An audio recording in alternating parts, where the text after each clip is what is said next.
Now we're going to do something called shaping. So I'm thinking about Tanner, what I would like Tanner to do, which is to spin. So I may not get that in an entire. It may not happen completely, the behavior. So I may have to shape it. Yes, I may have to do. For example, I'm going to have him go this way.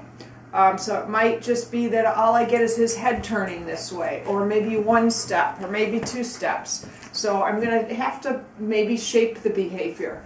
And I want to click as he's doing the behavior, not when he's done. That's something that I've learned, and sorry, it should be down here for Kathy, that I've learned is I have tended to click at the end of a spin. I should be clicking as the dog is doing it. As you can see, Kathy Tanner is not happy that I'm here today at all. So that's a little different than like you used to have him SIT, and then when his bottom hits there. Right, and actually now I'm learning that we should be doing it as the behavior is happening. That's what I'm learning at KPA. If it's something with motion like that, as the behavior is happening, you click, which is interesting on that. A big giant behavior like that, as it's happening. Whereas a nose touch, you do initiate. Yeah. You did explain. You did explain that when you move to a cue, that let's say it's for SI. Right. Then you do it as it's happening, and then you click, and then you still use the clicker. Then when you finalizes it. Yes. Okay. So let's work on spin. Tanner. We started? The timing? Okay, cool. So I'm going to first warm up with a couple clicks to the target. And we'll see. I actually got him to stand up with the target. Yep, we're definitely going to have to shape. And then I'm going to see he might be more comfortable going this way. Some dogs are more comfortable spinning different directions.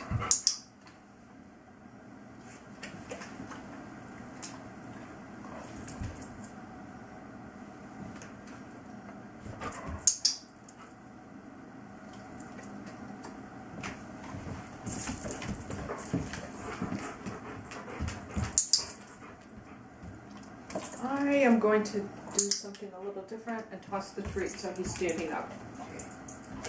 And it's a minute so far. Okay. And there was 11 clicks, so still a good rate of reinforcement, and I was on my feet, problem solving, going, we're definitely going to have to shape it. And that might not be a bad idea to let's teach him stand first before we start to do some spinning. He also might be more comfortable doing this on a rug too. Okay. That's possible, where he feels like he has some traction and a little more room. So, but let's work on a stand real quick for a minute. All right. And see. Okay. The target stick. This is where the target stick comes in handy. It's really great to move dogs or any animals if they're frightened of something, moving them past something with the target stick.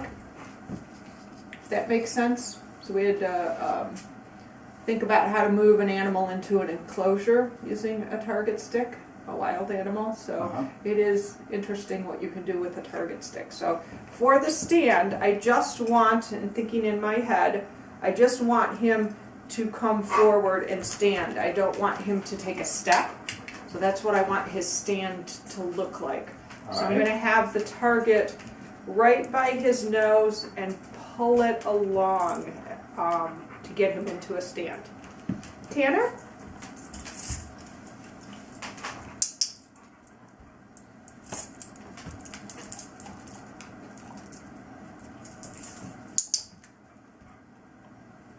And I fed him in position because I want him to be in a sit.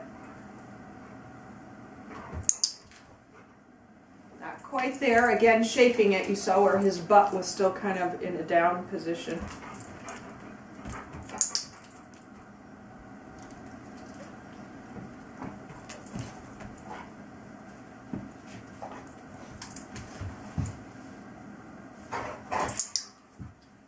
Again, shaping it.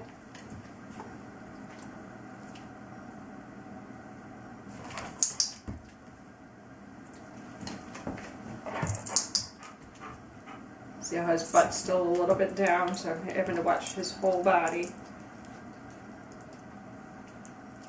Did you find it? And that is a minute. Okay.